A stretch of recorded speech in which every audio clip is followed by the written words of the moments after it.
বাংলাদেশে জাতীয় নির্বাচন যতই ঘনিয়ে আসছে ততই স্পষ্ট হচ্ছে নতুন করে মাঠে ফিরতে চাইছে বাংলাদেশ জামায়াত ইসলামী। বহুদিন রাজনৈতিক নিষ্ক্রিয়তার পর এখন যেন আবার সংগঠিত হচ্ছে দলটি। বিশেষ করে ঢাকার বাইরে গ্রামীণ ভোট ব্যাংকে জোর দিচ্ছে জামায়াত।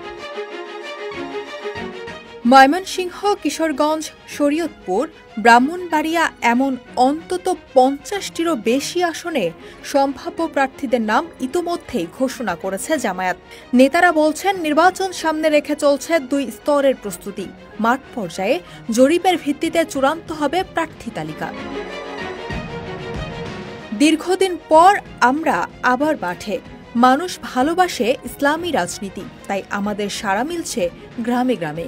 ডিজিটাল মাধ্যমে প্রচারণা জোরালো করছে দলটি। ফেসবুক, ইউটিউব সহ নানা প্ল্যাটফর্মে পোস্ট হচ্ছে প্রার্থীদের ছবি, ভিডিও বার্তা, এমনকি অনলাইন ওয়াজ মাহফিলের লাইভ স্ট্রিমও। দলটির আমির ডক্টর শফিকুর রহমান প্রতিদিনই সফর করছেন দেশের এক জেলা থেকে আরেক জেলায়। সফর সঙ্গী কেন্দ্রীয় নেতারা বলছেন, তারা এই মুহূর্তে সামাজিক ও সাংগঠনিক কর্মকাণ্ডে জোর দিচ্ছেন। জামায়াত এ ও বি ক্যাটাগরিতে ভাগ করে ১০০টির বেশি আসনে কার্যকর প্রস্তুতি নিচ্ছে। এ ক্যাটাগরির আসনগুলোতে তারা ছাড় দিতে চায় না, এমন অবস্থানও স্পষ্ট। জামায়াতের মাঠে ফেরা কেবল ধর্মীয় আবেগের বিষয় না, তারা কাঠামোগতভাবে প্রস্তুতি নিচ্ছে।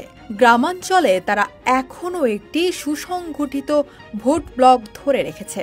তবে এখনও অনিশ্চিত নির্বাচনী প্রতীক দাঁড়িপাল্লা ফিরে পাওয়া। নির্বাচন কমিশন এ বিষয়ে কোনো চূড়ান্ত সিদ্ধান্ত নেয়নি।